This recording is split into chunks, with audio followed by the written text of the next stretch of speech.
participantes de la naturaleza divina. Una controversia muy grande que hay en cuanto a la iglesia es que muchos no han entendido lo que es el nuevo nacimiento.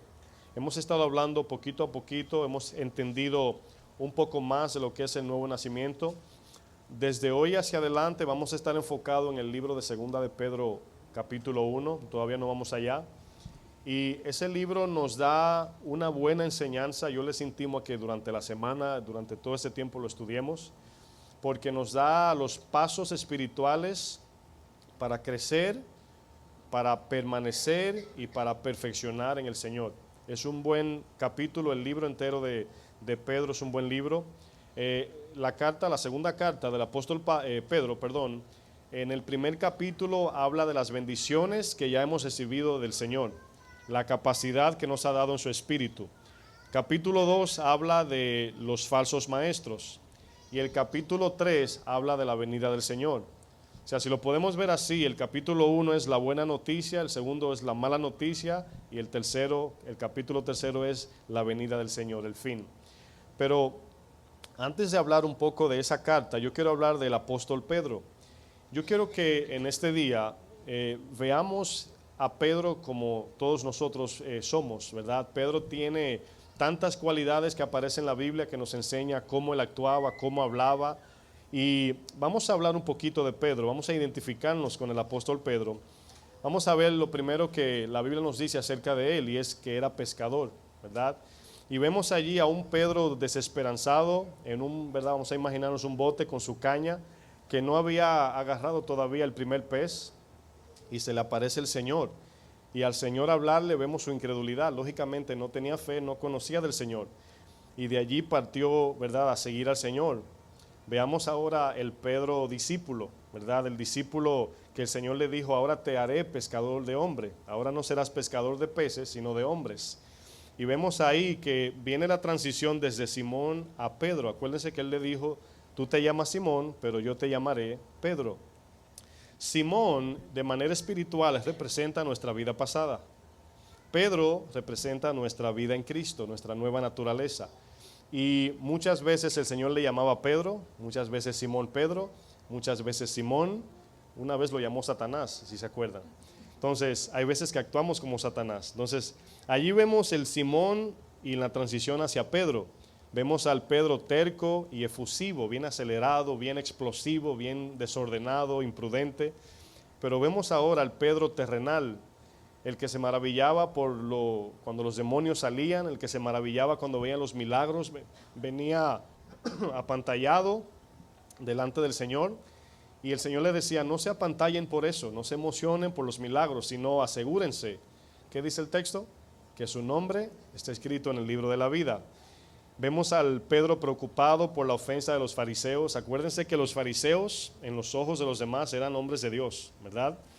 Vemos al Pedro diabólico, cuando el Señor le dijo: quítate de mí, del medio de mí, Satanás. O sea, en Pedro, si podemos decir, se manifestó lo animal, lo terrenal y lo diabólico. Es un ejemplo muy específico. Pero vemos al Pedro espiritual, quien le dijo al Señor: ¿tú eres quién? El Cristo, el Hijo del Dios viviente, ¿verdad? Y luego también en las aguas le dijo: si tú eres el Cristo, si eres el Señor, di que yo camine por las aguas, ¿verdad? Y vendré a ti. Pero también vemos al Pedro autosuficiente. La identificación aquí de Pedro, debemos de vernos nosotros al igual que él, ¿verdad? La autosuficiencia de Pedro cuando el Señor le quiere lavar los pies. ¿Y qué le dice Pedro? Señor, ¿tú me lavas los pies? No, yo te los tengo que lavar a ti. Y no entendía allí el contexto espiritual, sino que siempre estaba en la delantera. Vemos cuando el Señor, en el Pedro autosuficiente, dice que el Señor tiene que ir a morir a la cruz. Y él le pregunta: Señor, ¿a dónde vas? Y cuando le explica, le dice: Señor, mi vida pondré por ti, ¿verdad? Sin entender lo que estaba diciendo, que entregaba su cabeza por el Señor. ¿Cuántas veces lo negó? Lo negó 3 veces. Y vemos al Pedro incrédulo. Cuando el Señor vio que se estaba hundiendo en el agua, le dijo: hombre de poca fe, ¿por qué dudaste? Vemos también al Pedro imprudente. Cuando fueron a la transfiguración en el Monte Santo, Dice la Biblia exactamente esto, dice, y mientras Pedro aún hablaba, vino una voz del cielo. O sea, tuvo el Señor que interrumpirlo del cielo, porque no se callaba. Siempre estaba hablando, siempre estaba interrumpiendo.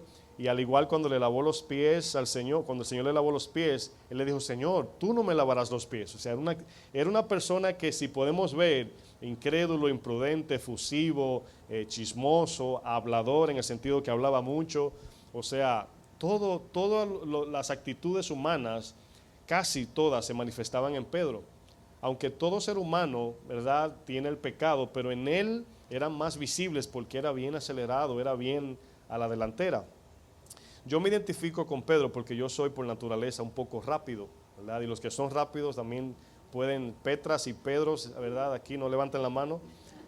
Pero mi esposa utiliza el codo para decirme suave al paso, habla despacio. Ya notan que tengo que frenarme para no ir a las millas. Bueno, vamos al libro de Juan 21 y vamos al capítulo 15 para ahora ver el Pedro arrepentido. La razón por qué estoy utilizando a Pedro es para que vean la transición de su vida, y él era el apóstol Pedro, que muchos a veces piensan que los apóstoles tenían alguna fe especial o diferente, ¿verdad? Juan 21, verso 15. Ahora, si usted se considera, y eso lo digo, ¿verdad? Cada quien tiene que ser honesto en su corazón y decir, sí, soy así. Imprudente, acelerado, hablador, ¿verdad? Inquieto, una persona que no tiene dominio propio, para resumir, ¿verdad?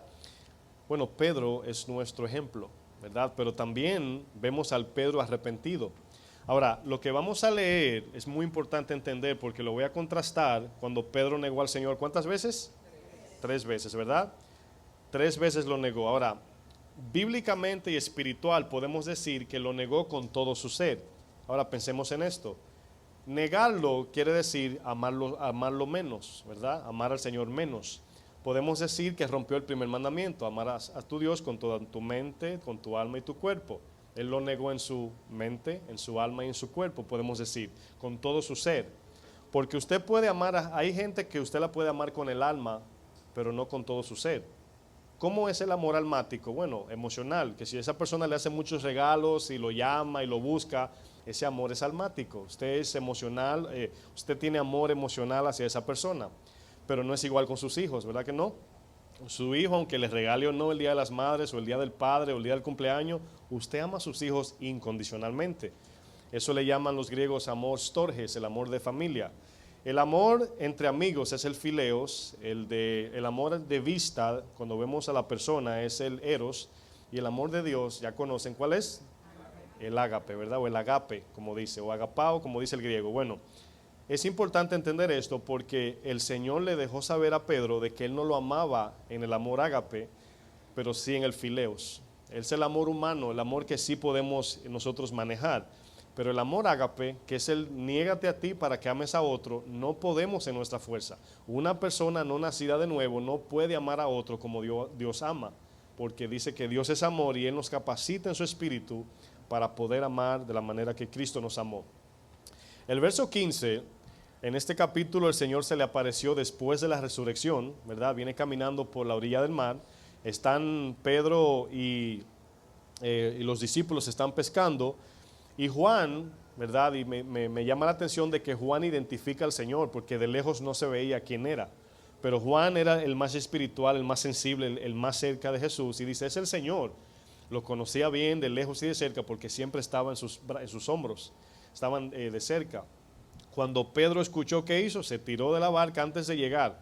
O sea, piensen en esta actitud de Pedro. O sea, están no tan lejos de la orilla, solamente es remar y llegar. Pero Pedro dijo, no, espérate. Se tiró y a nadar se ha dicho. Y los otros vinieron más despacio, pero vemos también que Pedro sí amaba al Señor, ¿verdad? Y aquí es donde cuando ellos vienen, inicia el verso 15, si pueden leer conmigo, dice, cuando hubieron comido, Jesús dijo a Simón Pedro. Fíjense que le dice Simón Pedro aquí, lógicamente le llamaba Simón, porque lógicamente él estaba en la transición de ser Pedro. Simón, hijo de Jonás, ¿qué le pregunta? ¿Me amas? ¿Verdad? ¿Qué dice ahí? ¿Me amas?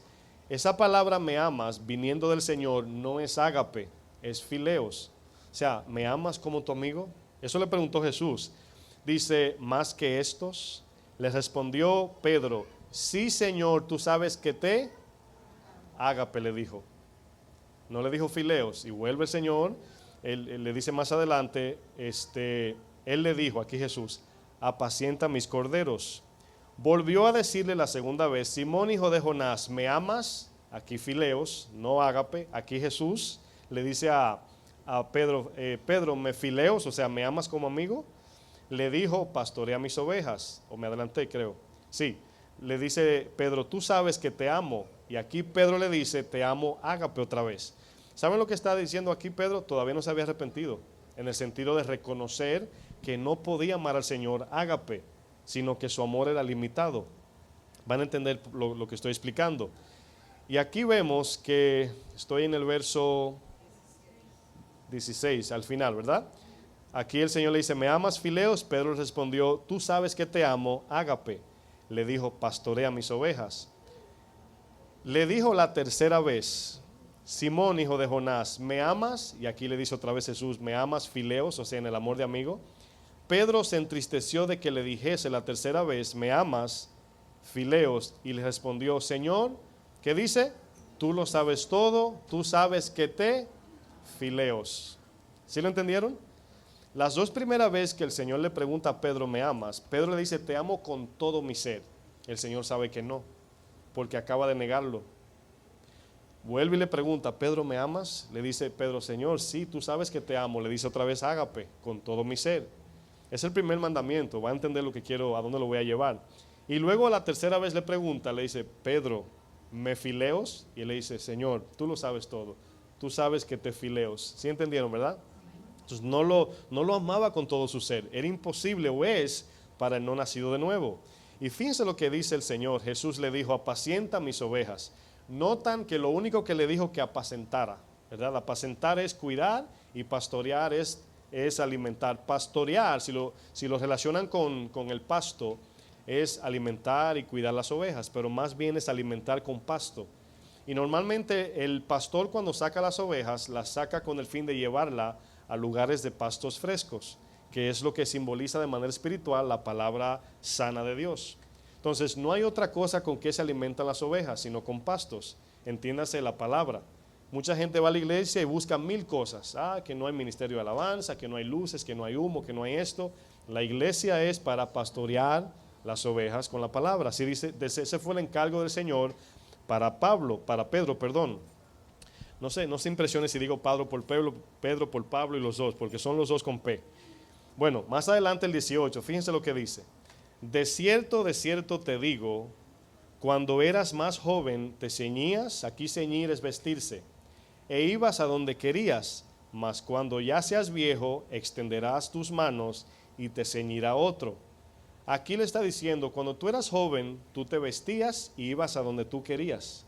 Pero ahora después de viejo, otro te va a vestir y él te va a llevar, dice más adelante, a donde no quieres ir. ¿Qué le está diciendo? Le está hablando del Espíritu Santo que vendrá sobre él, va a ser investido de arriba y ya no se va a gobernar, no va a vivir bajo su voluntad, sino bajo la voluntad de Dios. Y luego dice el 19, esto dijo dando a entender con qué muerte había de glorificar a Dios, porque anteriormente le dice, extenderás tus manos y te va a llevar a donde no quieres. ¿Cuántos saben que tenemos una lucha interna de que la carne dice izquierda, pero el espíritu dice a la derecha? ¿Cuántos tienen esa lucha? Todos. Entonces aquí vemos que el Señor le dice, antes tú hacías lo que querías, antes tú te gobernabas, pero vendrá otro y te va a ceñir, te va a vestir. El Señor le dice en el libro de los Hechos que van a ser investidos por el Espíritu Santo. Y esa vestimenta lógicamente no es la física, más bien es la que está en nosotros ahora, el Espíritu Santo. El Espíritu Santo nos va a guiar a toda verdad, la carne nos va a guiar a toda mentira, ¿sí o no? ¿Están de acuerdo? Y luego añadió el Señor, sígueme. Bueno, fíjense que hay un problema aquí donde Pedro pensaba en su mente que amaba al Señor con todo su ser. ¿Debería ese ser nuestro anhelo o lo es? Que queremos amar a Dios con todo, queremos morir a lo terrenal. ¿Cuántos quieren morir a lo terrenal? Bueno, lógicamente ese es el proceso de santificación y es hecho en el poder del Espíritu cuando somos nacidos de nuevo. Sin ser nacido es imposible. Vamos a ver Deuteronomio 6 y vamos a leer el texto nacional de los judíos. Deuteronomio 6, el Señor da un mandamiento aquí fundamental, crucial y eterno. Es el mismo mandamiento que Jesús responde en el Nuevo Testamento. Deuteronomio 6:4. Quiero que se queden con el pensamiento que le había dicho, que es imposible un no nacido de nuevo amar a Dios con todo su ser, ¿verdad? Nadie puede de la nada decir, ¿sabe qué? De ahora en adelante amaré a Dios con toda mi mente, con todas mis fuerzas, con todo mi ser. Es imposible. ¿Por qué? Porque nuestra inclinación es alejarnos de Dios, nuestra inclinación es el pecado y no tenemos el entendimiento de hacer como Dios quiere para amarlo. Acuérdense que amar sí es dar la vida, pero también es hacer lo que a quien amas le agrada. ¿Verdad que sí?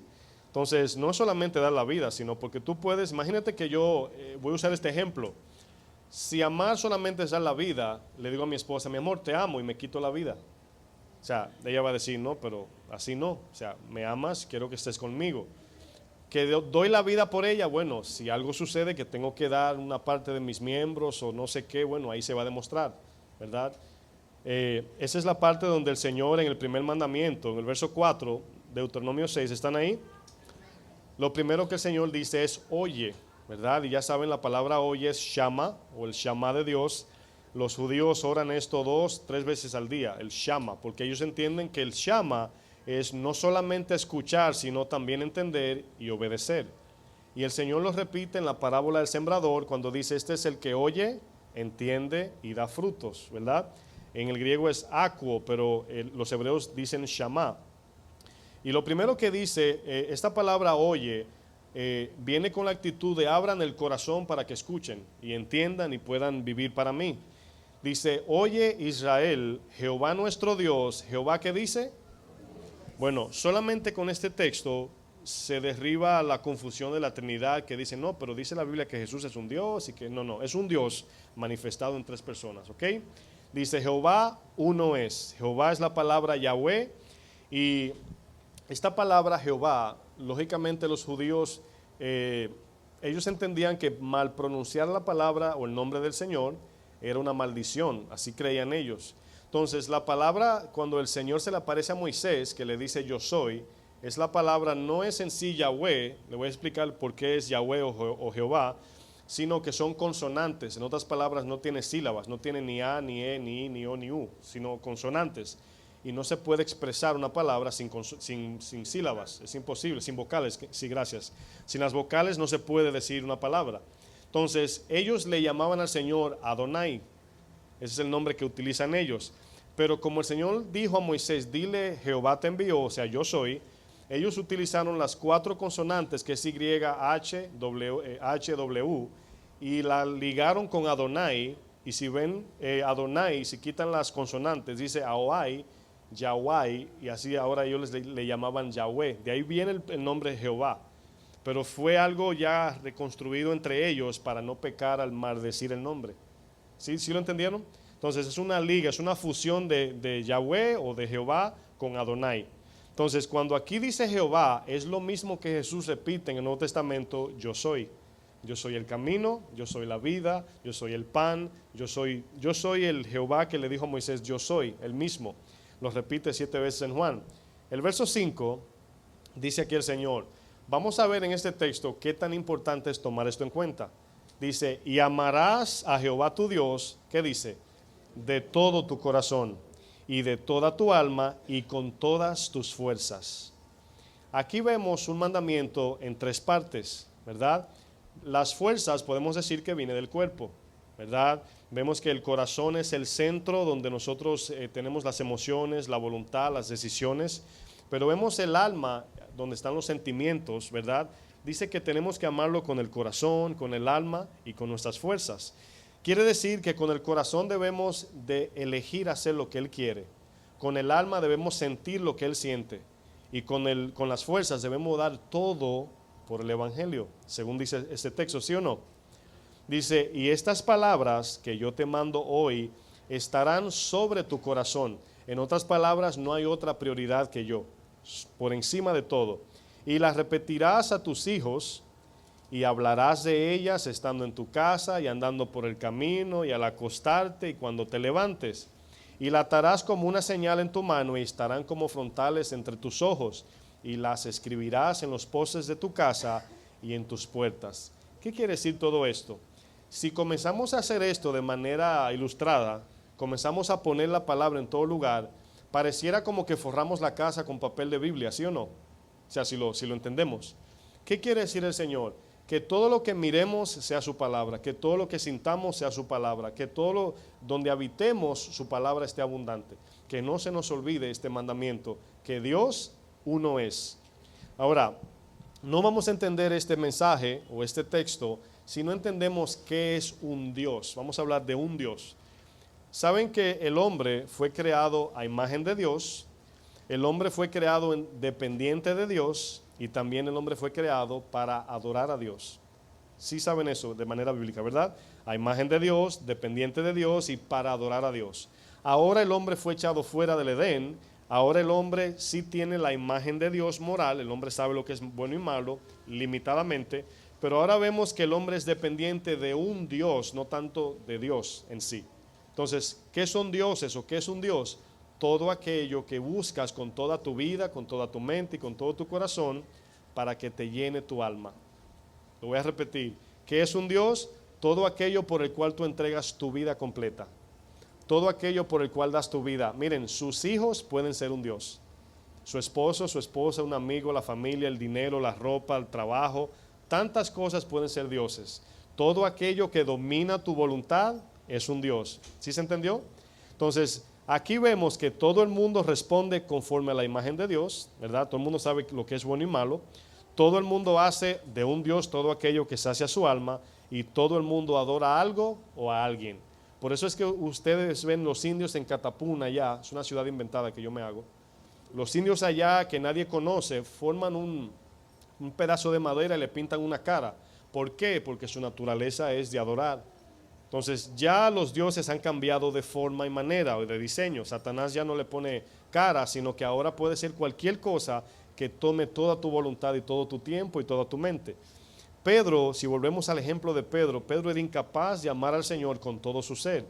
¿Cuál era el motivo de que el Señor le daba la ley a su pueblo o le decía lo que tenían que hacer? Que reconocieran que no podían hacerlo en sus fuerzas. Por eso le preguntó 3 veces, Pedro, ¿me amas? Fileos. Y él decía, Señor, tú sabes que yo te ágape. Y el Señor le decía, Pedro, ¿me fileos? Señor, tú sabes que te ágape. Y le dijo, Pedro, ¿me fileos? Y bajó la cabeza y dijo, tú lo sabes todo. Sí, Señor, solamente te fileos, solamente te amo como amigo. Pero al llegar al Espíritu Santo, ahora tenemos la capacidad, el entendimiento, y ahora podemos amar a Dios con todo. ¿Cómo? Nosotros haciendo morir lo terrenal y solamente en la búsqueda diaria de Dios, de su adoración, de su palabra y de oración. ¿Sí me entendieron? Porque me están mirando mal. ¿Cuál es el problema del ser humano, mis hermanos? Del ser humano no regenerado. El problema no radica en cambiar nuestros hábitos. Quiero que oigan esto bien porque en las iglesias hay mucha obra muerta. No radica en cambiar nuestros hábitos. Llegas a la iglesia y te dicen de una vez, no te puedes vestir así. Sabemos que yo creo en la convicción personal, porque yo no puedo decirle de qué color tienen que venir vestidos. Lógicamente, si alguien viene de manera imprudente que provoca a alguien a caer en pecado, yo le digo, no puedes entrar así. Pero Dios va a ir tratando con el corazón de cada quien y le va a decir lo que tiene que hacer. ¿Ustedes creen eso? Bueno, la vida cristiana no depende de eso. O sea, no radica en cambiar nuestra forma de vestir, nuestros hábitos, nuestro modo de hablar. Bueno, ahí viene el hermano, cambiamos la forma de hablar. Cuando el hermano se va, volvemos a la manera normal. No, seríamos camaleones cristianos, ¿verdad? No tiene que ver con cambiar nuestras amistades. Eso Dios te lo va a poner en tu corazón y tú sabes a quién sí, a quién no. No radica en cambiar nuestro estilo de vida, eso lo hace el Espíritu. Entonces vamos a ver un ejemplo en Marcos 10:26 acerca del joven rico. No vamos a leer la historia completa, solamente 2 textos. Marcos 10:26.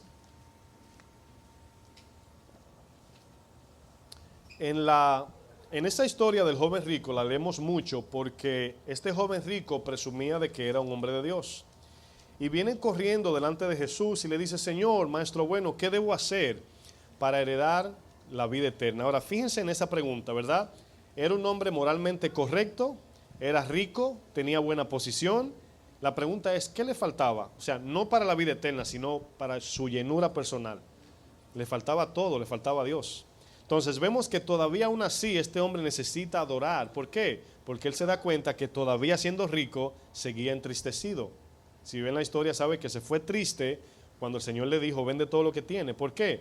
Porque toda su confianza estaba en el dinero. Entonces vemos que se fue triste. ¿Por qué no se fue contento? Porque el dinero no da gozo, solamente tristeza.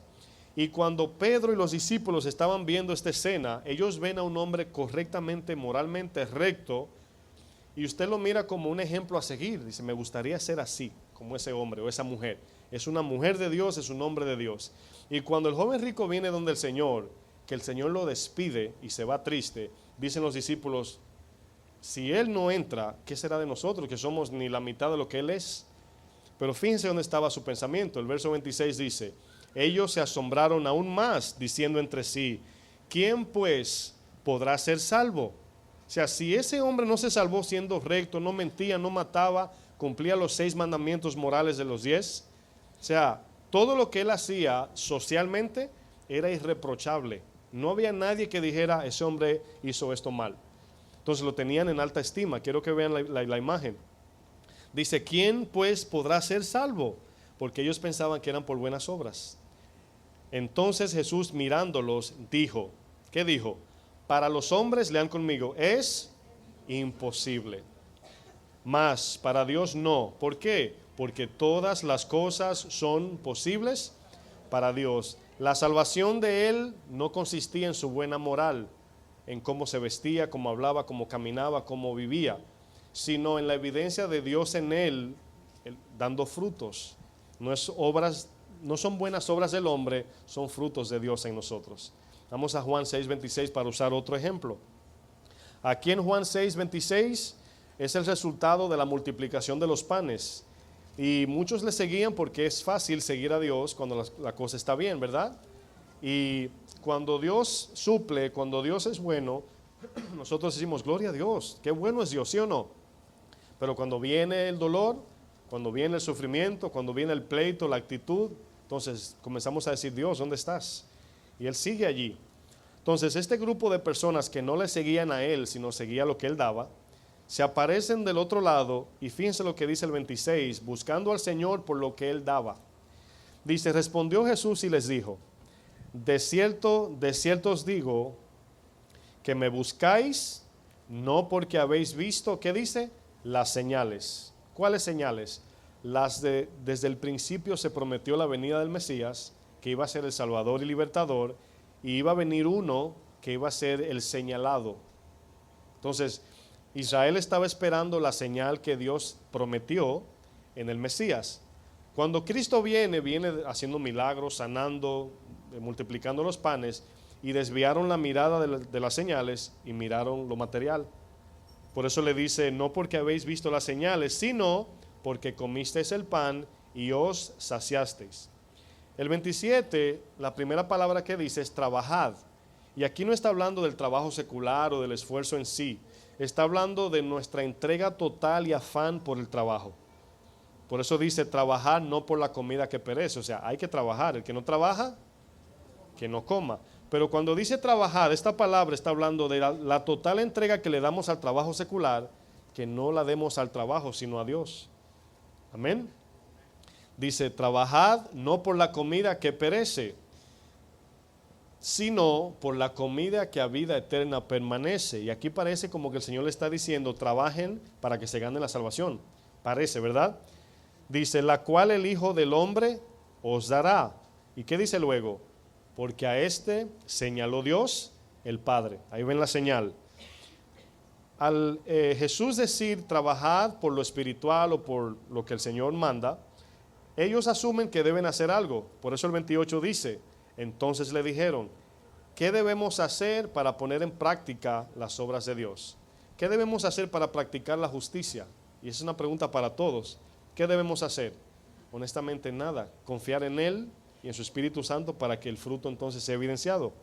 Dice el Señor, respondió Jesús y les dijo, esta es la obra ¿de quién? De Dios, no del hombre, que creáis en el Hijo que Él ha enviado. Ahí se resume todo. Imagínense aquí que el lenguaje que se utilizaba, el del griego koiné, que era un griego de calle, para nosotros aquí dice solamente creáis, aquí en el texto, pero Él cuando les habló, la palabra creer, pistis, hablaba de total entrega y total confianza en Cristo. Entonces ya ellos sí lo entendieron, por eso tenemos que traducirlo del original. Dice que creáis en el que Él ha enviado. Creer es total dependencia y total confianza. O sea, no es dependencia de que el Señor suplirá, o no es confianza en que me voy en su nombre, no es esa. Total confianza está hablando, acuérdense que nosotros damos la vida por lo que confiamos. Nosotros damos la vida en lo que dependemos. El que trabaja duro, el que se mata, como dicen en mi país, trabajando, se mata porque confía y depende del dinero. Pero debemos trabajar confiando en Dios, debemos trabajar dependiendo del Señor. Eso dice de aquí creer. ¿Qué era lo que le faltaba a Pedro para amar a Dios y para vivir conforme a Él? El divino poder de Dios por medio de su Espíritu Santo. Cuando entendemos esto, mis hermanos, viene una humillación natural si somos honestos. ¿Por qué? Porque al entender que no podemos, nos humillamos de manera natural. O sea, ¿cuál es la palabra que se utiliza cuando hay una lucha entre ambos y uno se da cuenta que no puede? Rendición. Me rindo, bandera blanca, Señor. ¿Sí o no? ¿Cuántos sacan la bandera? Hágale sí. Bueno, vamos a segunda de Pedro ahora, capítulo 1. Van entendiendo por qué el pastor o la iglesia no le puede decir arrodíllese para orar, levante las manos para cantar, aunque lo decimos muchas veces para animar al que es cristiano, pero no es una obligación levantar las manos, es un fruto de mi adoración a Dios. Yo no le puedo decir a usted, ¿cómo yo oro, pastor? No, depende de tu corazón. Si tú eres fariseo, lógicamente de pie, pero si eres publicano y pecador, bueno, tu condición te manda a humillarte ante Dios. Hay veces que yo quiero orar parado y no es que es pecado, ¿ok? No es pecado la posición. Pero he querido por algún dolor y entrando en la oración me voy doblando, o sea, no puedo ya estar parado. Pero nadie me dijo arrodíllate. Entonces, tiene que ser un fruto o un resultado de lo que hay en mí. Amén. Por eso el Señor utilizaba el ejemplo. Una fuente no puede botar agua dulce y salada al mismo tiempo. No puede, porque va a botar lo que tiene dentro. Y si hay agua salada dentro, va a salir agua salada. Si tiene dulce, va a salir agua dulce. Lo que tenemos dentro de la abundancia del corazón, dice, habla la boca. Miren lo que dice segunda de Pedro. Este texto lo vamos a estudiar del 1 al 11 durante unas semanas que vienen por ahí. Pero por hoy vamos del 1 al 4 solamente. Y está muy interesante este texto. Dice, Simón Pedro, vamos a leer y luego desarrollamos. Simón Pedro y siervo y apóstol de Jesucristo, a los que habéis alcanzado por la justicia de nuestro Dios y Salvador Jesucristo. Dice, una fe igualmente preciosa que la nuestra, gracia y paz os sean multiplicadas en el conocimiento de Dios y de nuestro Señor Jesús. Como todas las cosas que pertenecen a la vida y a la piedad nos han sido dadas por su divino poder, mediante el conocimiento de aquel que nos llamó por su gloria y excelencia, por medio de las cuales nos ha dado preciosas y grandísimas promesas, para que por ellas llegaseis a ser participantes de la naturaleza divina, habiendo huido de la corrupción que hay en el mundo a causa de la concupiscencia, que es el deseo carnal. Vamos a ver al nuevo Pedro ahora. Vamos a ver que ahora Pedro no está acelerado, no está adelantado, no está exaltado, no está siendo orgulloso, sino que inicia la carta diciendo, Simón Pedro. ¿Sí lo vieron? El orden, Simón Pedro. ¿Qué quiere decir esto? No tenemos una certeza, pero puede ser Pedro hablando de todavía su proceso de vida, de su transición de Simón hacia Pedro. Él será Pedro ya cuando, o sea, solamente cuando esté con el Señor. Seremos glorificados, seremos santos en el cielo, pero por ahora estamos en el proceso de regeneración, estamos siendo transformados a la imagen de Cristo. Pero aquí notamos que luego dice siervo y apóstol, si se dan cuenta. No dice apóstol y siervo, como hoy muchos se proclaman. Primero dicen que son apóstoles, y si van a llamar su nombre siervo, dicen el gran siervo. ¿Sí lo han oído? El gran siervo del Señor, que no tiene sentido. Porque si es gran, entonces no es siervo, y si es siervo, tampoco es gran, ¿verdad? Aquí notamos que siervo, Pedro está aquí hablando de su posición, y apóstol es su oficio. ¿Lo pueden ver? Entonces, acuérdense que nuestra posición delante de Dios permanece para siempre, pero nuestro oficio no. Usted, pues yo soy pastor aquí ahora, pero cuando yo voy a orar delante de Dios, yo no le digo, Señor, te habla el pastor Fleming. Yo no le hablo así, vengo como siervo. Digo, Señor, Padre, le digo, soy como hijo y siervo. No vengo así ahora. Para el ministerio, soy pastor. ¿Sí me pueden entender? Delante de los ojos de Dios, soy hermano de ustedes y ustedes mis hermanos. Pero ministerialmente, soy su pastor y responsable. Pero eso no me hace más que ustedes, ni tampoco menos. ¿Sí lo pueden entender? Entonces aquí, ¿se acuerdan que los discípulos peleaban quién va a ser primero? ¿Quién se va a sentar a la derecha del Señor? ¿Quién va a hacer esto? ¿Quién va a hacer lo otro? Querían ser primeros. Pero cuando el Señor le dio la instrucción de lavarse, del que le lavó los pies, le dijo, el que quiere ser el primero será el siervo. Inmediatamente todos quieren ser siervos ahora, porque si soy siervo, entonces seré primero. Pero es una palabra de sabiduría, porque no puede ser primero siendo siervo, pero el que quiere ser primero, primero hágase siervo. Entonces aquí vemos a un Pedro que ya reacciona de manera espiritual. Ahora Pedro, al venir el poder del Espíritu Santo en él, sí tiene la capacidad de amar a Dios, de entender la palabra, de ver la luz, de ser guiado por el Espíritu. Ahora sí puede amar a Dios con el amor ágape, exactamente, ahora sí. Pero sí también podemos amarlo con el fileos, como le dijo, ya no os llamaré siervos, sino les llamaré amigos, exactamente. Pero vemos que el texto dice una fe preciosa igualmente que la nuestra. Me encanta este texto por la razón de que muchos todavía tienen la idea de que en aquel tiempo tenían más fe porque era en el tiempo de Jesús. Pero aquí la carta nos da una enseñanza, dice, una fe preciosa igualmente que la nuestra. O sea, lo que sucedió allá en el principio es lo que está sucediendo ahora. La misma fe que ellos tenían debemos tenerla nosotros. El espíritu que operó en ellos es el mismo que opera en nosotros. No ha cesado el espíritu.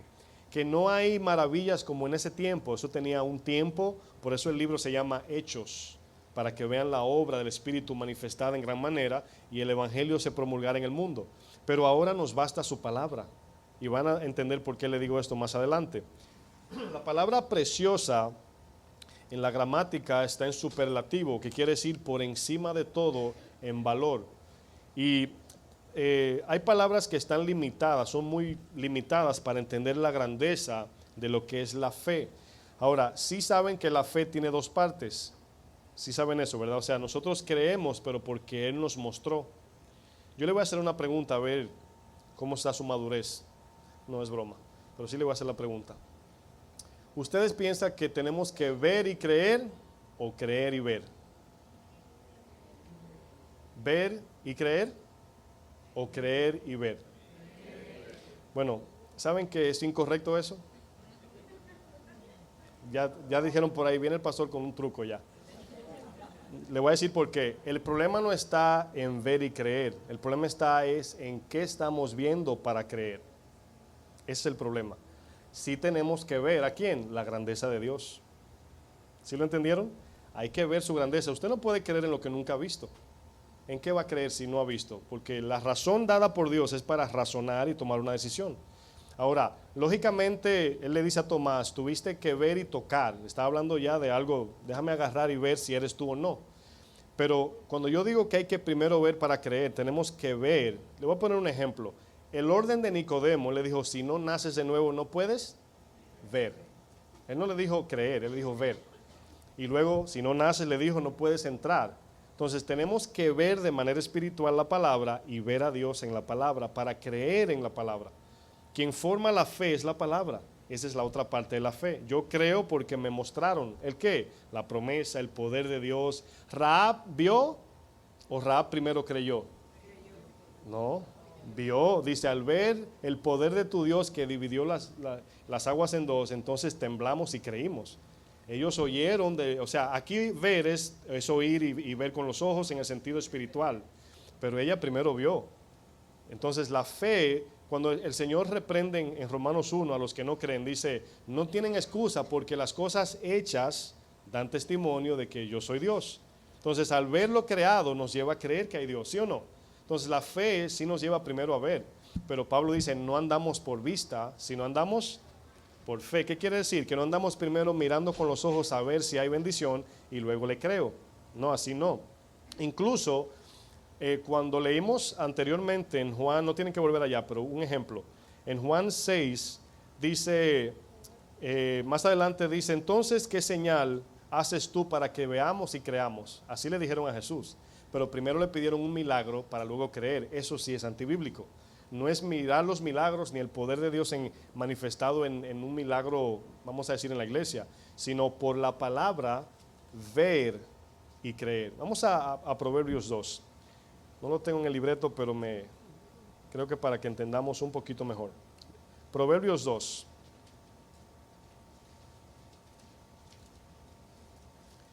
Fíjense lo que dice este texto. Lo voy a leer un poco rápido porque no lo tengo en las notas, solamente para hacer sentido, para tener sentido lo que estoy diciendo. Proverbios 2:1. Le voy a leer hasta el verso 5.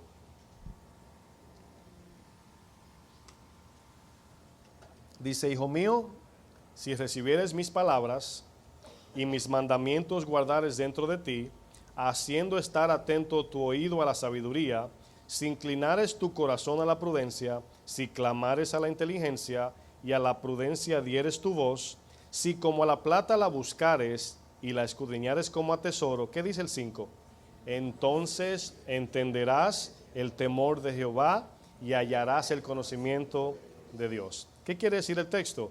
Que cuando vamos a la palabra y vemos el poder y la grandeza de Dios, eso va formando nuestra seguridad y confianza y creemos en Él al ver la palabra, no ver lo que Él hace de manera milagrosa. Eso también funciona, pero nuestra fe no está fundada en eso, sino en su palabra, porque la fe viene por el oír. Amén. Bueno, ahí vemos que más adelante, el verso 2, Pedro utiliza dos palabras muy importantes y como le decía en otras clases, los saludos de Pedro, de Pablo, de los apóstoles, hay que tomarlo en cuenta sumamente. ¿Se acuerdan las 7 iglesias que Jesús saludó de manera diferente? Su introducción fue diferente. Bueno, tiene que ver con la condición de la iglesia y cómo Dios se muestra a esa iglesia. Aquí Pedro le está hablando a todos los cristianos y comienza con dos palabras. ¿Qué dice? Gracia y paz. Verso 2 de segunda de Pedro. Gracia y paz. Aquí vemos en estas dos donde aparece la definición de fe. ¿En qué sentido? En la total confianza y en la total dependencia. Total confianza en su gracia. Debemos de confiar en su gracia, en que lo que somos es por gracia. Lo que hacemos es por gracia. Nos salvó por. Entonces ahí vemos que debemos de confiar en la gracia de Él, en su favor para con nosotros. Pero nuestra dependencia debe ser en la paz de Dios. Acuérdense que dependencia está hablando de nuestra tranquilidad y seguridad y plenitud de vida. Y si usted depende del dinero, en el sentido de que tiene que cobrar para sentirse contento, entonces eso puede ser un Dios en nuestro corazón. Sino que debemos de ser dependientes de la paz de Dios. Eso debe darnos paz. ¿Cómo? Buscándolo día y noche. Buscar la paz y seguirla y la santidad, sin la cual nadie le verá. Entonces, ¿por qué la paz está incluida? Porque es nuestro estado de conformidad y agrado y plenitud y todo para con Dios. Pero la gracia es para ver en qué posición estamos delante de Él. De lo que Dios hizo, lo hizo por gracia, no porque soy bonito, tengo buen talento, sino por su propia gracia, por su favor. Eso, mis hermanos, otra vez repito, nos humilla, ¿sí o no? Porque no hay nada que yo hice para ganar el favor de Dios. Pedro enfatiza 3 cosas aquí en este capítulo. Número 1, la persona. Número 2, el poder. Y número 3, la promesa. Le pueden poner las 3 P. Persona, poder y promesa. Ahora, estos 3 son cruciales y fundamentales en nuestro caminar. ¿Por qué razón? Porque cuando vemos aquí, vemos que creer en su persona o confiar en su persona me salva. Confiar en su poder me cambia. Y confiar en su promesa me da seguridad. Fíjense aquí la plenitud, ¿verdad? En todo. Pero vemos que Pedro aquí al hablar en esta carta, repite, él hablando en esta carta, 3 palabras. Esas son diferentes. Repite la palabra mucho conocimiento en esta carta, en este capítulo. También diligencia. Y la tercera es recordaros. Por ejemplo, el verso 12 dice, por esto yo no dejaré de recordaros siempre estas cosas, aunque vosotros las sepáis y estéis confirmados en la verdad presente. ¿Qué quiere decir Pedro?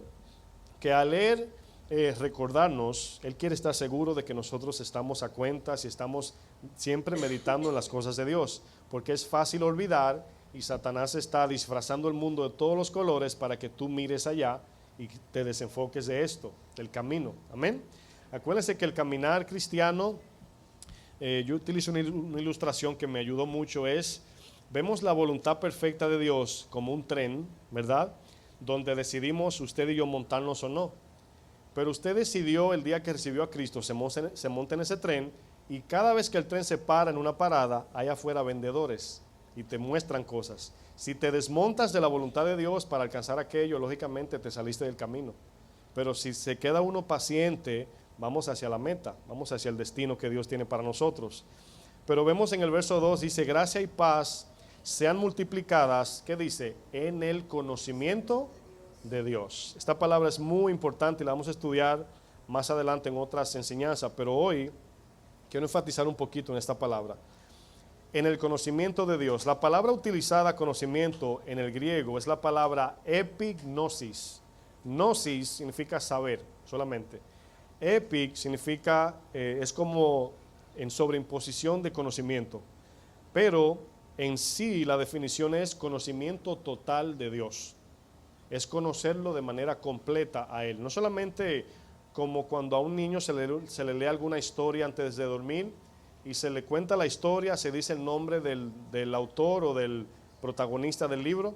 Solamente se queda la idea del hombre del libro. No hay una relación entre la persona y el autor. Pero nosotros sí debemos tener un conocimiento a manera de relación. No solamente que yo sé lo que dice la Biblia, sino yo sé cómo Dios actúa, yo sé lo que a Él le gusta y yo sé cómo Él es conmigo. Ese es el conocimiento que aquí está hablando.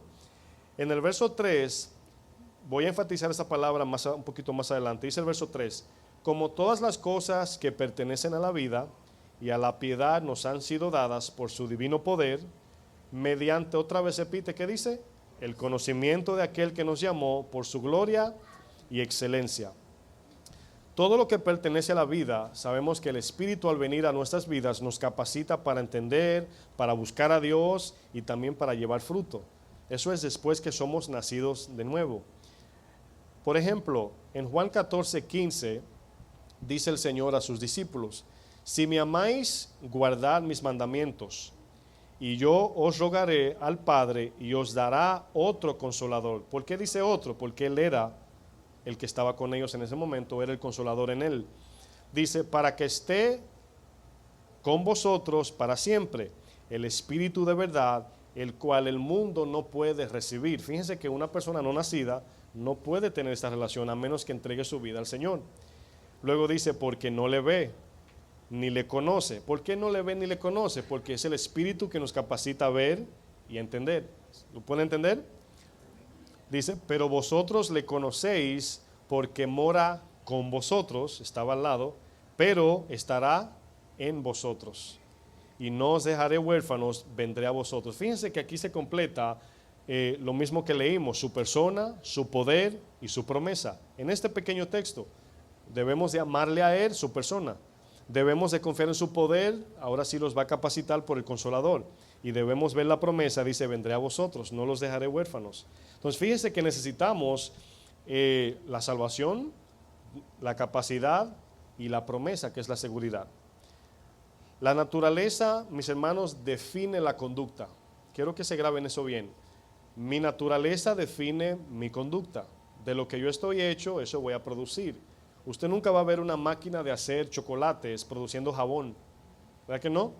Nunca va a ver una vaca maullar, ni una águila ladrar, ¿verdad que no? Es normal eso. Pero a veces queremos hacer cosas que no son del Espíritu. Y un no creyente, un no cristiano quiere obrar bien para Dios. piensa que lo que hace es bueno, pero Dios lo rechaza porque no viene del Espíritu puro de Dios. Y vemos aquí que Pedro, definimos al Pedro pescador, al Pedro incrédulo, al Pedro imprudente, al Pedro diabólico, todas las condiciones que usted y yo experimentamos en el mundo, Pedro también las experimentó. Todo lo que usted y yo éramos antes, y todavía algunas de ellas siguen vigentes, todavía en el proceso de santificación. Pero fíjense lo que pasó con Pedro. En Hechos 1:8 dice, pero recibiréis poder cuando haya venido sobre vosotros, la promesa que el Señor le dijo, el Espíritu Santo, y le dice, y me seréis testigos. La palabra testigos es la palabra griega mártir, y un mártir es aquel que da su vida por una causa.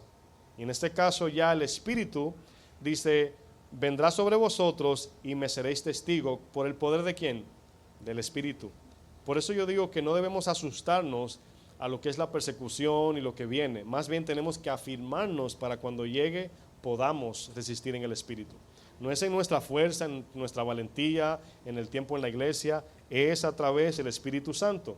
Dice, me seréis testigo en Jerusalén, Judea, Samaria y en todo el mundo. Aquí entonces ya Pedro entendió que él podía amar a Dios de manera ágape, porque ahora tiene el Espíritu. Antes no. Y aquí vemos que Pedro había crecido en entendimiento, en humillación y en sumisión.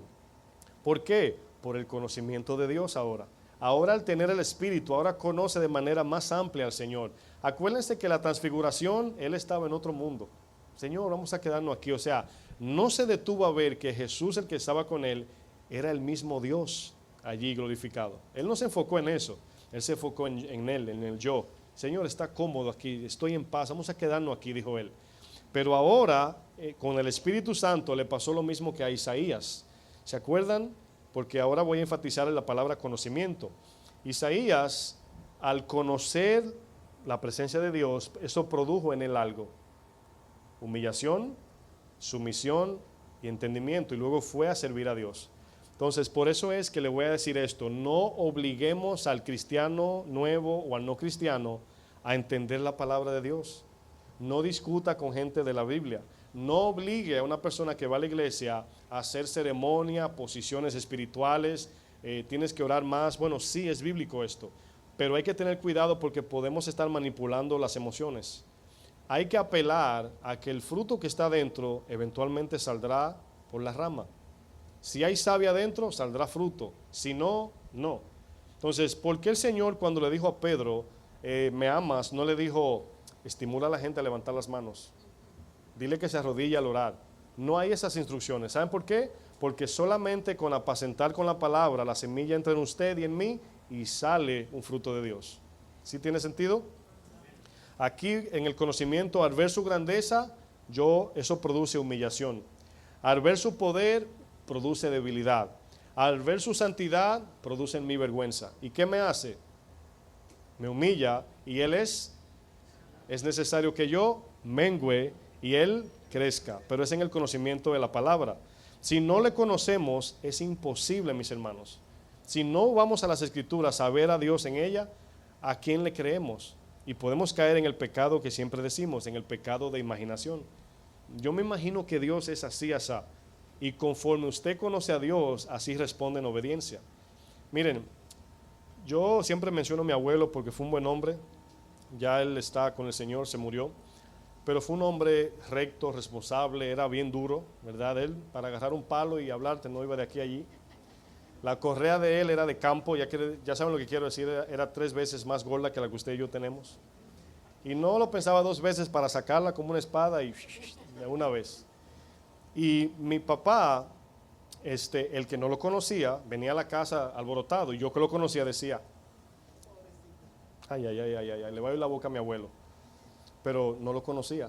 Entonces por eso su comportamiento era reprochable. Pero yo sí conocía a mi abuelo y yo no me portaba así porque el conocimiento de él me hacía portarme bien. ¿Sí tiene sentido ahora? Entonces al conocer a Dios, su grandeza, su poder, que Él es fuego consumidor, eso nos lleva a humillarnos, a andar en humillación hacia el Señor. ¿Por qué? Porque lo conocemos. Habían primos míos que no conocían a papá y lo dejaban una semana o pasarse un día allá y mi papá con una habladita, ¡pum!, caían sentados. pero yo lo conocía y me mantenía, como dicen por ahí, mansito, manzanita, ¿verdad? El verso 4 dice, por medio de las cuales nos ha dado preciosas y grandísimas promesas. Aquí notan ahora la dependencia de la promesa. ¿Por qué las promesas producen seguridad? Porque todo lo que usted y yo hacemos como humanos, vamos a olvidarnos que somos cristianos por un segundo, es buscando seguridad. Usted trabaja para una casa, para tener. Usted guarda dinero en el banco para tener. Va al hospital y se chequea para estar seguro. Y le dan una tarjetita que se llama el seguro. Y cuando cierra el carro le pone el. Todo es seguridad, porque estamos inseguros, mis hermanos. Todo es seguro. Quiero estar seguro, seguro que vienes, seguro que voy. Esa es la promesa. Entonces, cuando la gente piensa que somos locos como cristianos, dice la palabra que el evangelio a muchos le parece locura, estamos afirmados en la promesa que Él vendrá. Muchos se burlan. La misma carta, capítulo 3:9, dice, el Señor no tarda su venida como muchos tienen por tardanza. Muchos tienen por tardanza, es bueno, ya no viene porque se le olvidó. Pero la palabra dice que cada día es un día más cerca de su venida o de la muerte para estar en su presencia. Entonces, la promesa nos da seguridad y siempre vamos a buscar lo que nos da seguridad. Esperar en la promesa, buscar en su palabra. ¿Se acuerdan del texto que leímos de Proverbio? Dice, entonces entenderás el temor a Dios. ¿Por qué? Porque al conocerlo, al conocer su persona, su poder y su promesa, vamos a decir ahora, nos forra de su presencia. Y toda mi ocupación y mi mente y todo mi ser está inclinado a su presencia. ¿Por qué? Porque ahora mi seguridad está en Él, mi paz está en Él y mi orgullo muere porque yo sé que todo es por gracia. Amén. Aquí vemos que es normal que la promesa produzca seguridad. El problema es que se nos olvida. Por eso Pedro decía, siempre se los voy a acordar para que no se sientan inseguros, ¿verdad? Como acuérdense que cuando Adán pecó y Eva se escondieron, se sintieron inseguros, porque perdieron la vista de Dios, quien le daba la seguridad y la paz. Y al pecar, ellos perdieron de vista al Señor y se encontraron solos. Cuando ellos dijeron, se abrió el entendimiento, se le abrieron los ojos, ahora ellos podían decir, ahora siento todo. ¿Saben lo que quiere decir eso? Que no solamente sentían el tacto, sino si se daban un poquito fuerte sentían el dolor. Su entendimiento se abrió más ampliamente y sintieron que estaban desnudos. El conocimiento de Dios, vemos ahora que la Biblia nos enseña su carácter y su esencia. En su carácter y su esencia los dos son unos, los dos funcionan iguales. Había leído anteriormente que nuestros hábitos vienen de nuestra naturaleza. Y lo que Dios es, así Él actúa. Si Dios es santo, Él va a actuar de manera santa. Si Él es justo, de manera justa. Si Él es amor, de manera amorosa. Pero acuérdense de que todo esto conformado es una sola pieza. Dios es uno, dice Deuteronomio 6. Y no es un poquito de amor y un poquito de justicia, un poquito de santidad. Es 100% amor, 100% justicia, 100% misericordioso y 100% fuego consumidor. Entonces, cuando usted ve un Dios misericordioso y justo, es ahí donde está la idea del hombre que no entiende cómo Dios puede ser misericordioso y justo a la vez. Por justicia, ¿qué merecemos? Sé honesto. Dígalo, diga la palabra bíblica, el infierno. O sea, yo sé que es difícil esa palabra, es dura entenderla, pero todos merecemos eso de manera justa. Pero su misericordia envió a su Hijo y descargó la ira sobre Él, y ahora por la justicia del Hijo nosotros recibimos la misericordia, 100%. Pero si usted no recibe al Hijo, la misericordia no está sobre usted o sobre mí. Vemos aquí que confiar en su persona nos salva, confiar en su poder nos cambia y confiar en su promesa nos da seguridad. El verso 4 más adelante dice, para que llegaseis a ser participantes de la naturaleza divina. Esta palabra participante es la palabra en el griego socio, ¿verdad? Hace un tiempo usé esa palabra yo y lo dije sin conocimiento, fue algo como que uní. Pero ahora viendo la traducción, sí somos coherederos, copartícipes, que es del mismo nivel que Cristo. Y así como Él sufrió de los dolores y eso, gozaremos también de las bendiciones. Entonces sí Él sufrió, pero sabemos que sufriremos en el poder del Espíritu, porque el sufrimiento es el símbolo más grande de demostrar el amor. Usted no sabe cuánto ama hasta que no ve lo mucho que aguantan el sufrimiento. Los matrimonios, cuando sufren por amor a su pareja, es una demostración que no está mirándose así, sino está amando a su prójimo. Y lógicamente no estoy hablando de mártires, de abusos, sino estoy hablando sufrir de manera bíblica, lógicamente. O sea, no porque hay personas que abusan, ¿verdad? Y no nos llamaron a eso. Pero de manera bíblica debemos sufrir la imperfección de mi esposa o de mi esposo y por amor estamos juntos. ¿Por qué? Es la mayor definición. El amor dice todo lo sufre. El amor es sufrido, dice la Biblia. Y aquí vemos que la naturaleza divina, al estar en nosotros, ahora queremos lo que Dios quiere, ahora amamos lo que Dios ama y ahora odiamos lo que Dios odia. Por eso es que usted se siente sucio cuando usted peca, se siente mal, se siente culpable, no duerme, le duele, porque el Espíritu lo está dentro reprendiendo, porque no es el anhelo de Dios. Entonces ahora tenemos los pensamientos de Dios en nosotros, los propósitos de Dios y los misterios de Dios revelados en nuestros corazones. Amén. Cierren sus ojos, vamos a dejarlo hasta ahí.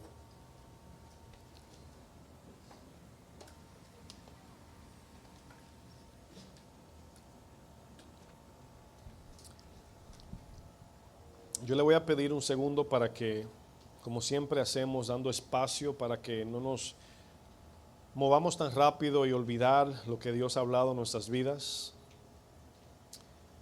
Y si usted tiene el tiempo, por favor, solamente dele unos segunditos al Señor, al Espíritu Santo, para que organice todo lo que hemos recibido en este día.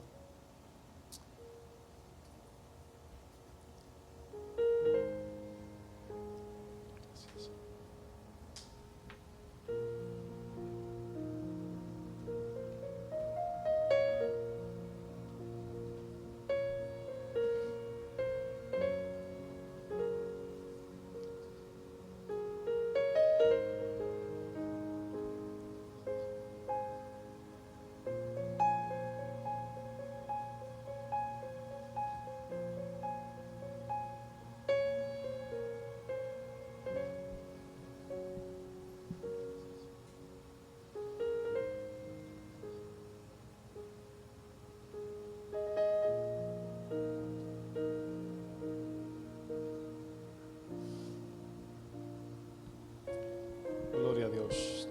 Gracias, Señor, te damos. Gracias por tu palabra, Señor. Gracias por hablarnos, Señor, y mostrar nuestra debilidad, nuestra condición real. Gracias por tu luz, Señor. Te pedimos que podamos seguir, Señor, haciendo tu voluntad.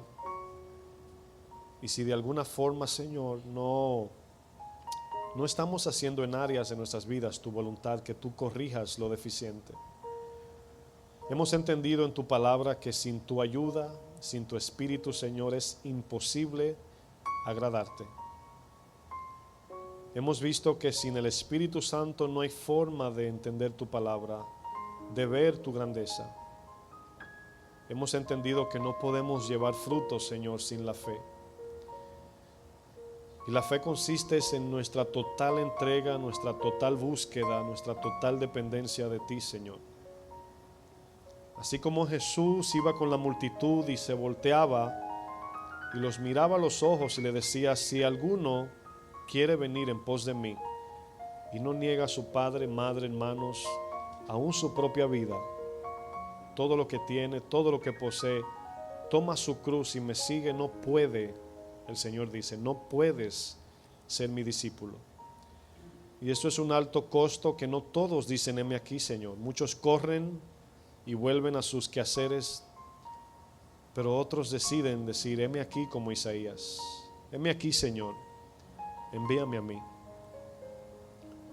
Tu palabra, Señor, nos corrige de manera que nos da la oportunidad de entender más profundamente tu mensaje y ver dónde debemos corregir y no confiar en nuestro juicio personal. Yo te pido, Señor, que tu Espíritu en esta hora, Señor, utilice el cincel para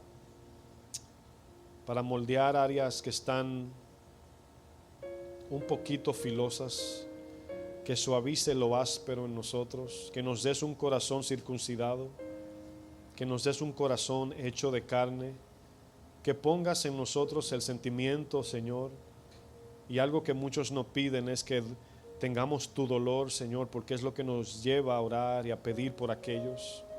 Que nos duela, Señor, la carga del ministerio. Que nos duela, Señor, mi hermano. Es la evidencia de que Dios está en mí. El servirte a ti es la evidencia de que tú vives en mí. Porque si no sirvo, no puedo amar a mi prójimo. El propósito de tu amor es alcanzar a todos. Por amor enviaste tu Hijo, Señor, a morir en la cruz, siendo Él inocente y nosotros totalmente culpables. Y estamos aquí en este día, Señor, clamando frente a tu trono, pidiéndote, Señor, no porque merezcamos nada, sino por la gracia y el favor que tú nos das. Estamos apelando a tu misericordia, Señor, no a nuestro merecer. Para que trabajes en mi corazón, Señor, de manera profunda y vayas hasta los tuétanos y saques de allí mis pensamientos inicuos y mis anhelos pecaminosos. Estirpes, erradiques, Señor, todo lo que me lleve a una mala intención que desagrade tu persona. Que sanes, Señor, las heridas del pasado y me des la capacidad del Espíritu de perdonar, de olvidar, de bendecir y de poner en primer lugar a mi prójimo antes que a mí. No te damos a ti el primer lugar, te damos todo el lugar. Todo el tiempo es tuyo, Señor. Tú no eres primero ni segundo, tú eres todo, Señor. Y queremos que no solamente seas el primero, sino en todo tiempo en nuestras vidas. Así como tú dices, yo soy el alfa y el omega, el principio y el fin. Así queremos que seas en nosotros, en toda decisión, en toda actitud. Y nos des la fortaleza, Señor, para obrar en santidad. Ya fuimos justificados por la sangre para acercarnos a ti. Ahora estamos siendo santificados para estar eternamente contigo. Yo entiendo, Señor, de manera personal que necesito tu santidad. Yo entiendo, Señor, que mi corazón me traiciona, mi Dios. Y de manera personal entiendo que necesito de ti cada día más. Que sin ti nada soy, aunque a veces mi corazón se inclina a buscar lo terrenal. Al alcanzar aquello me doy cuenta que solo tú satisfaces. Solo tú satisfaces, Señor, de manera completa. El mundo nos da cositas que nos entretienen, pero solo tú llenas. Y queremos ser una iglesia donde tú tienes el primer amor. Donde nuestro primer amor eres tú, Señor. Ahora sí en nosotros debemos de primero buscarte, primero amarte, primero en todo de nosotros hacia ti. Pero queremos que tú estés en todo tiempo en nosotros. Que nuestra prioridad, nuestra adoración sea en espíritu y en verdad. Reconocemos, Padre, que nos hemos equivocado múltiples veces.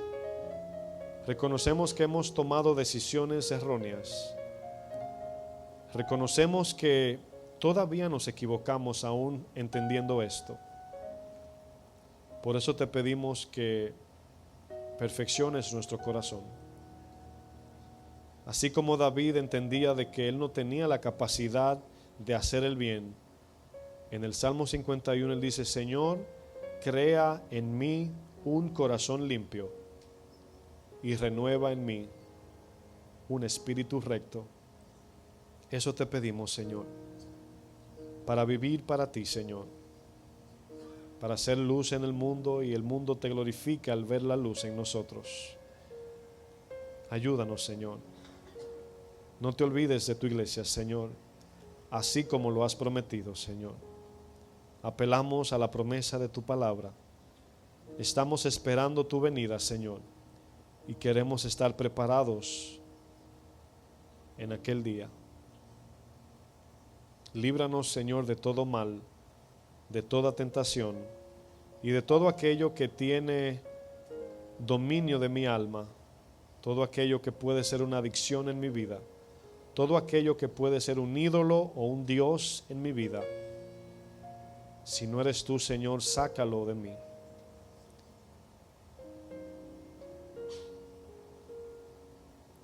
Glorifícate, Señor. Muestra tu santidad a través de nosotros. Muestra tu justicia, Señor, al mundo, para que vengan, vean y crean que tú eres Dios. Gracias, Señor. En el nombre de Jesús. Dios le bendiga, amados.